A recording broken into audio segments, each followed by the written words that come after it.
여러분 안녕하십니까? 저는 방송원 최국화입니다. 한 해를 보내고 새로운 해를 맞이하는 요즘입니다. 2024년 여러분들은 어떠셨는지 궁금한데요. 어떤 분들에겐 붉은 장미처럼 화려했던 순간이, 또 어떤 분들에겐 이름 모를 들꽃처럼 수수했던 순간이 기억나지 않을까 싶습니다.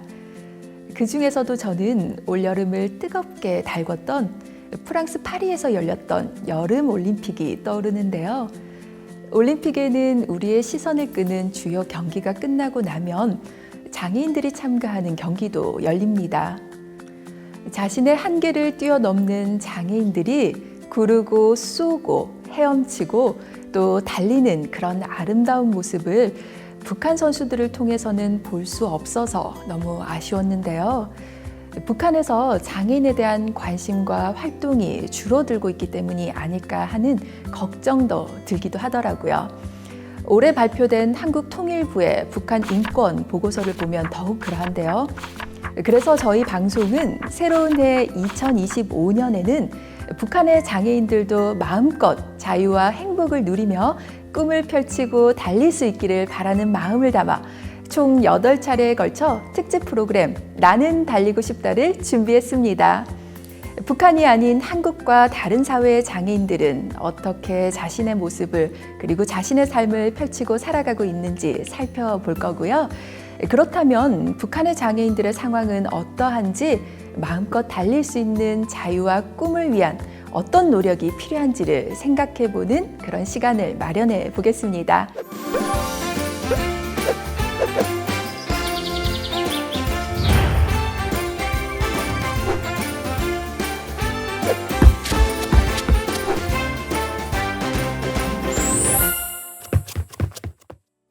본격적으로 시작하기 전에 청취자 여러분들께 제 소개 먼저 드리도록 하겠습니다.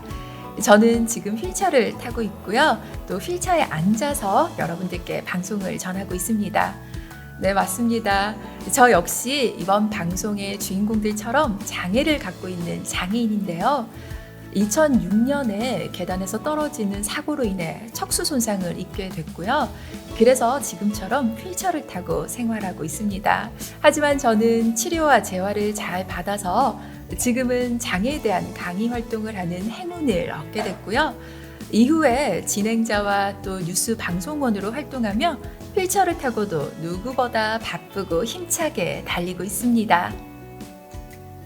네, 그래서 이번 방송이 저에겐 더욱 의미 있는데요. 이 시간을 더욱 의미 있게 빛내주실 초대 손님을 모셨습니다. 제1부 달리기 전 주변 바라보기 예쁘지 않은 꽃은 없다. 함께 해주실 초대 손님인 대한민국 최초의 시각장애인 뉴스 방송원 이창훈 씨를 소개해드리겠습니다. 안녕하세요. 네, 안녕하세요. 이창훈입니다. 네, 반갑습니다. 네, 창훈 씨 요즘 어떻게 지내고 계세요? 요즘 역시 여전히 카메라 앞에서 많은 분들에게 같이 이야기하고 또 실제로 만나서도 많은 분들과 함께 대면하면서 말하고 네. 여기저기서 말하는 일을 계속해서 해나가고 있고 취미 생활로 가끔은 제가 음악을 좋아해서 노래도 하고 연주도 하고 그렇게 즐겁고 신나게 살아가고 네, 있습니다. 요즘 누구보다 굉장히 바쁜 시간을 보내고 계신다고 하더라고요. 누구보다 바쁘진 않고 조금 바쁩니다. 네. 아, 네. 이창훈 씨 목소리를 들으면서 와, 정말 방송원답구나라고 생각하시는 분들 많으실 것 같은데요. 창훈 씨가 실제로 지금 어떤 활약을 하고 계시는지 조금 더 자세하게 전해 듣고 싶은데요. 보도로 전해주는 목소리 먼저 잠시 들어보고 가실게요.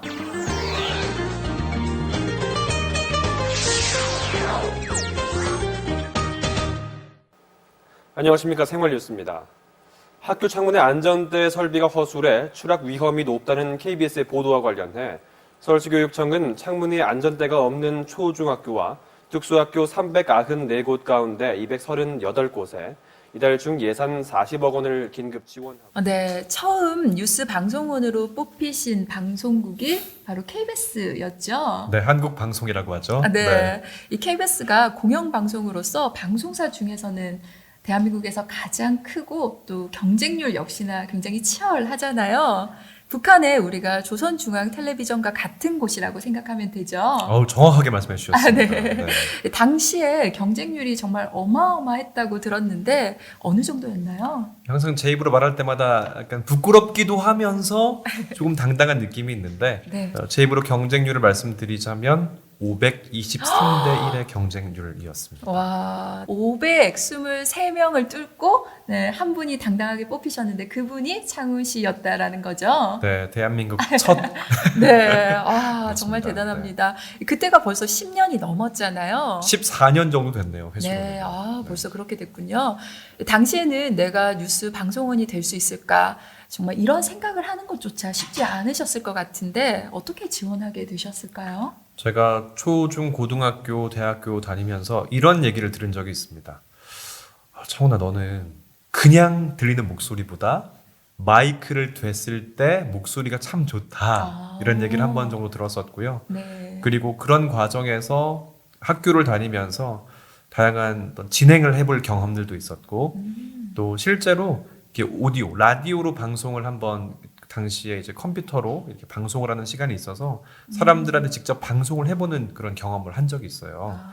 예, 요즘에 말하면 이제 온라인으로 스트리밍 한다라고 표현하잖아요.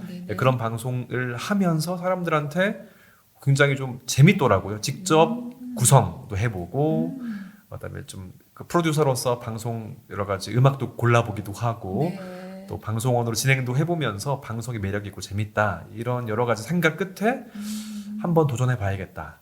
이건 떨어지더라도 사람들한테 나 이런 거 해봤어라고 자랑할 수도 있을 것이고 저의 어떤 앞으로를 설계하는 데 있어서 굉장히 중요한 즐거운 시간이 되겠다라고 해서 그냥 겁 없이 도전을 해봤습니다. 네, 도전을 잘 하셨네요. 그렇죠? 네, 너무 즐거운 도전이었죠.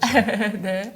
이 선배님께서 최초의 장애인 뉴스 방송원으로 이렇게 털을 잘 만들어주신 덕분에 그 이후에도 많은 장애인 뉴스 방송원들이 탄생을 하게 됐던 것 같고요. 저도 그중 한 명이잖아요. 그런데요, 저는 이런 생각이 문득 들더라고요. 또 많은 분들도 이렇게 생각하실 것 같은데, 시각장애인이 어떻게 뉴스를 전하지?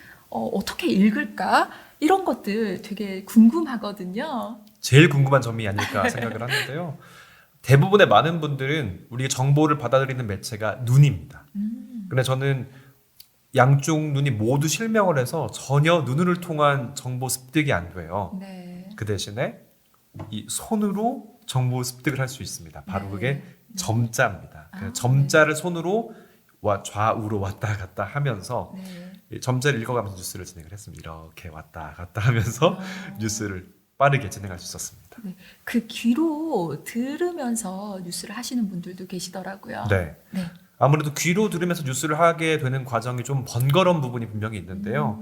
그 이유는 아무래도 뉴스를 해보면 또 다른 귀로는 송신과 수신이 필요하잖아요. 네네. 그러니까 앞에 있는 프로듀서와 송수신이 필요하고 네. 양쪽 귀가 다 막히는 건 좀 너무 여러 가지 변수가 많다. 아우. 그래서 손으로 읽는 것이 전 더 빠르기 때문에 귀로 읽는 것도 무조건 매우 빠르긴 하지만 손으로 읽어서 하는 부분이 조금 더 제가 뉴스를 잘 할 수 있겠다 싶어서 전 손으로 읽으면서 귀로는 스튜디오에 있는 분들이 이야기를 들어가면서 뉴스를 해야 했던 거죠. 아, 네. 그렇게 방송국에 계시는 분들과 호흡을 맞춰가면서 그렇죠. 뉴스를 전해주셨군요. 네, 그렇게 해서 2011년 대한민국 최초의 장애인 뉴스 방송원이 탄생하게 됩니다. 그만큼 우리 한국 사회가 장애인을 동등한 사회 구성원으로 받아 나가려는 노력을 했다고 해야 할까요? 그런 노력들이 무르익었기 때문에 이렇게 방송에서 이창훈님처럼 이 방송원들을 볼 수가 있게 됐고요. 당시 또 많은 분들이 이창훈님과 함께하면서 응원을 해주셨잖아요. 어떤 응원 해주셨죠? 제가 많이 들었던 응원들 중에 그런 응원이 하나 있습니다. 처음에는 한 방송을 하면서 6개월 정도 지났거든요. 네. 처음엔 제가 이렇게 친구가 하는 말이 야 창훈아 처음에는 네가 뉴스 전할 때 너무 떨렸다. 그 이유는 난 너의 손을 봤어. 손이 엉킬까봐 뉴스를 망칠까봐 굉장히 떨렸는데 6개월쯤 지나니까 너의 손이 보이기보다는 너의 하는 이야기가 들려. 너의 전달하는 뉴스 내용이 들려라는 이야기를 들으면서 저에게 큰 힘이 됐어요. 그 외에도 다양한 교정시설에서도 편지가 오기도 했거든요. 뉴스 잘 듣고 보고 있다라는 그 얘기를 들으면서 내가 하고 있는 일이 정말 막중하구나. 네. 내가 누군가에게 정보를 전달하는 것들이 단순히 나의 어떤 무언가를 드러내는 작업들이 아니라 대한민국에서 곳곳에서 벌어지고 있는 소식들을 나의 입으로 전달하는 것 자체만으로도 누군가에는 감동이 되고 힘이 되는구나라는 것들을 그때 느끼면서 네. 더 가열차게 열심히 할 수 있었습니다. 네, 저도 그때 창훈님의 손을 보면서 심장이 쫄깃쫄깃해졌던 사람 중에 한 명이라고 할 수 그렇군요. 있는데요. 네, 그때 저도 함께 응원했습니다. 감사합니다. 응원했던 사람 중에 저도 한 명 있다는 거 기억해 주시면 이제 좋겠어요. 경험했습니다. 아, 네. 일을 하면서 또 불편한 점들도 있었을 것 같은데 어떤 점이 가장 힘들었을까요?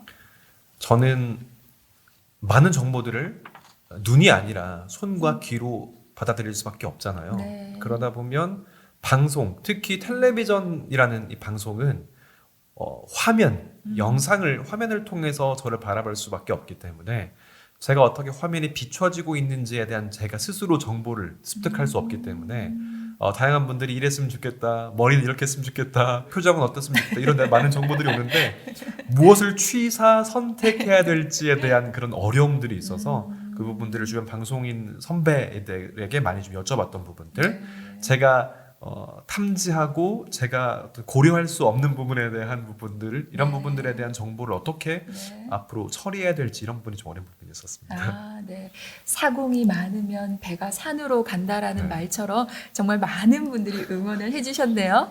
네, 창훈 씨께서 이렇게 최초의 장애인 뉴스 방송원이 되면서 개인적으로나 또 사회 전체적으로 장애에 대한 인식이 조금 더 상승하지 않았나 싶은 저도 마음이 들거든요. 창훈 씨는 이 장애를 어떻게 가지게 되셨는지 좀 궁금한데요. 다시 한번 앞으로 시계를 돌려보면 네.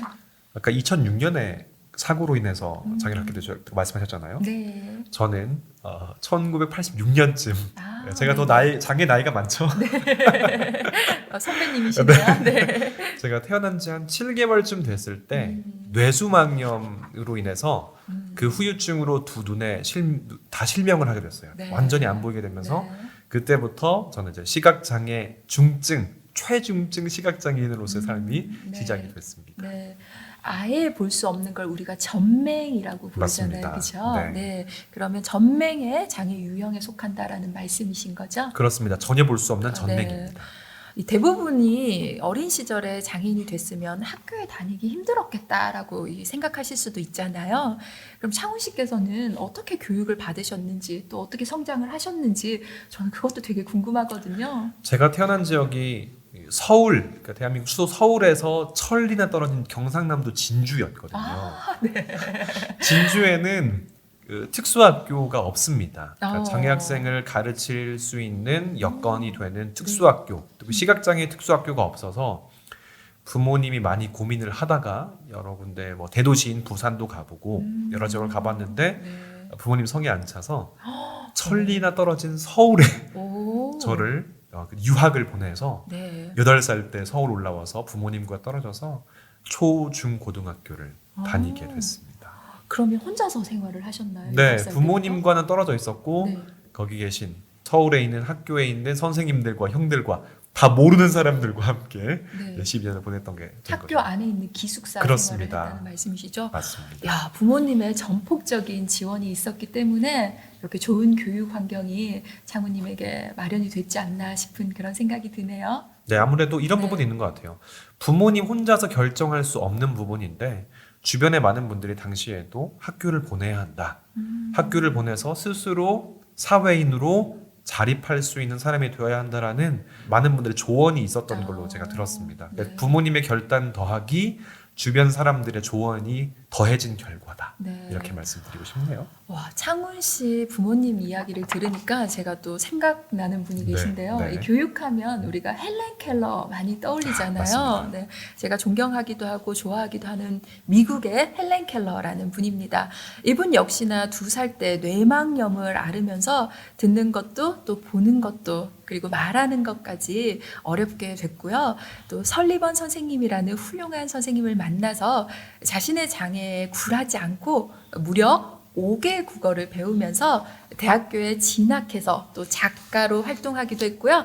사회활동가로서 전 세계를 돌며 자신과 같은 장애를 가진 이들을 위해 또 봉사하는 삶을 사신 정말 멋진 분이신데요. 창훈 씨와도 제가 이렇게 이야기를 몇 마디 나눠봤지만 네. 좀 닮은 점이 있는 것 같아요. 병명이 같나요? 장애 유형도 그렇지만 또 말씀하시는 하나하나가 네. 또 닮아 있는 부분이 있는 것 같아요. 잘 아시죠?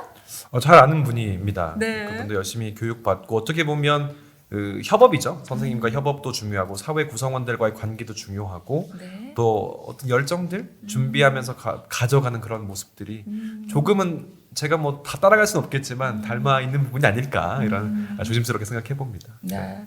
제가 헬렌 컬러 이야기를 불쑥 꺼낸 건 이분이 남긴 명언이 바로 저희가 오늘 이야기 나눌 주제와 맞닿아 있다고 생각했는데요. 바로 장애는 불편하지만 불행한 것은 아니다 이 말이더라고요. 네, 제가 정말 좋아하는 말 중에 하나인데 창훈 씨가 앞을 볼 수 없는 시각 장애인이 되셨는데 창훈 씨에게 시각 장애란 어떤 건지 또 그리고 어린 시절에 창훈 씨에게 어떤 영향을 줬는지도 좀 연결이 돼 있는데 이것 역시 궁금하거든요. 제가 시각장애는 다소 불운한 부분이라고 생각했어요. 네, 불운하다. 네. 운이 안 좋다. 그렇지만 불운이 불행하진 않는 부분이거든요. 네. 시각장애는 다양한 감각을 또 키울 수 있는 하나의 다름이다 이런 생각을 하면서 자랐는데 사실 초등학교에 가기 전까지는 제가 시각장애가 있다라는 걸 스스로가 인지하지 못했습니다. 네. 저는 다른 사람과 다르구나 그 정도만 알았지 이게 시각장애다라는 걸 몰랐었는데 학교에 다니면서 다른 사람들과 다른 방식으로 예를 들어서 어떤 사람들은 대체로 책을 눈으로 보지만 저는 손으로 책을 읽고 네. 그리고 다닐 때 그냥 많은 분들은 그냥 다니지만 저는 흰지팡이를 사용하게 되고 네. 여러 가지 삶의 방식과 방향이 조금 다르다 다른 방식으로 내가 살아가고 있구나라는 것들을 이제 어렸을 때부터 배워가면서 네. 그렇구나 나의 좀 불운한 부분이지만 이게 나에게 불행을 가져다 주는 건 아니구나 또 다른 방식을 고안하고 그 안에서의 삶을 만들어갈 수 있구나 이렇게 좀 여기고 느꼈던 저의 삶이었습니다. 네. 참 다양한 삶의 무늬를 다들 그려 나가고 있지만 창훈 씨 역시나 정말 멋진 삶의 무늬를 예쁘게 잘 그려 나가고 계신 것 같습니다. 네. 저희가 함께하고 있는 일부의 제목이 바로 달리기 전 주변 바라보기, 예쁘지 않은 꽃은 없다인데요. 앞으로 달려나가기 위해서는 일단 주변을 바라보고 준비하면서 또 호흡도 가다듬어야 하잖아요. 누구나 그렇겠지만 특히 장애인들에게 함께 해줄 저 사람, 헬렌 켈러의 설리반 선생님과 같은 존재가 저는 굉장히 중요하다라고 생각하고 느끼고 있습니다. 이 창훈 씨에게도 가정이나 학교, 또 뭐 혹은 사회에서 장애를 잘 이해해주면서 또 창훈 씨에게 용기를 주셨던 분이 계실 것 같은데요. 그런 분이 혹시 계시나요? 아무래도 저 어머니가 되게 중요한 부분이었어요. 네. 가족에서. 왜 어머니가 저를 서울로 보내자라는 결단을 하셨기 때문에 네. 제가 이렇게 사회에서 기능하면서 살아갈 수 있게 된 것이고 그리고 나서 학교 다니면서 만났던 많은 선배 후배들 한 명을 꼽을 수 없죠. 왜냐하면 각기 다른 영역과 요소가 있기 때문에 네. 그런 부분도 있을 것이고 또 대학교와 대학원과 또 방송을 하면서 그 요소마다 제가 저에게 따끔하게 질책해 주시는 분도 계셨고 또 포근하게 저에게 보듬어 안아주시는 분도 계셨고 그 순간순간마다 저에게 많은 이야기를 해주셨던 수많은 분들을 좀 많이 기억이 납니다. 네. 어머니 말씀해 주셨는데 아버지는 좀 섭섭해 하실 수도 있을 것 같아요. 아버지가 실질적으로 말하지 않았지만 뒤에서 든든하게 네. 밀어주셨습니다. 공부할 수 있도록 금액도 지원해 주시고 아유. 고생했다 이렇게 말씀해 주시기도 많이 하고 지원해 주셨는데 왜 말씀을 안 하셨죠? 일단은 제가 물어볼 줄 알고 대답하지 않았습니다. 네. 네, 아버지께서도 많은 전폭적인 지원을 해주셨다고 하네요. 네, 그리고 쓴소리가 좋은가요? 아니면 좀 옆에서 다독여 주시는 분이 좋으신가요? 저는 팩트, 쓴소리가 좋습니다. 아. 쓴소리를 한다는 것은 상대방에 대한 관심이 있다는 거고요. 네. 좀 나도 다독여주는 말들은 누구나 할 수 있는 말이 아닐까 생각을 해서 네. 저는 기본적으로 쓴소리를 굉장히 좋아하는 사람입니다. 저는 좀 반대거든요. 저는 쓴소리 하는 사람 싫어하거든요. 네, 좋은 말만 해주는 분들 좋아합니다. 네. 근데 정말 안타깝지만 북한에선 아직도 선천적인 장애를 타고나는 경우에는 이 생존권을 박탈당하거나 그러니까 태어나지조차 못하는 경우가 많다고 하더라고요. 그만큼 장애에 대한 인식이나 또 장애인에 대한 존중이 정말 터무니없이 부족하기 때문이 아닐까 싶습니다. 네, 한국도 물론 아직 좀 부족한 부분도 있지만 장애인들을 위한 다양한 정책과 지원이 지금 무르익어 가고 있고요. 지금의 한국이 앞으로의 북한 장애인들에게 좀 이정표가 될 수 있었으면 하는 바람을 가져봅니다. 제1부 달리기 전 주변 바라보기 예쁘지 않은 꽃은 없다 1회는 여기서 마치도록 하겠습니다. 지금까지 저는 방송원 최국화였고요. 제1부 2회에서 역시 이창훈 방송원님과 함께 찾아뵙도록 하겠습니다. 마지막으로 인사 한번 해주시죠. 여러분 2부에서 뵙겠습니다. 고맙습니다. 감사합니다.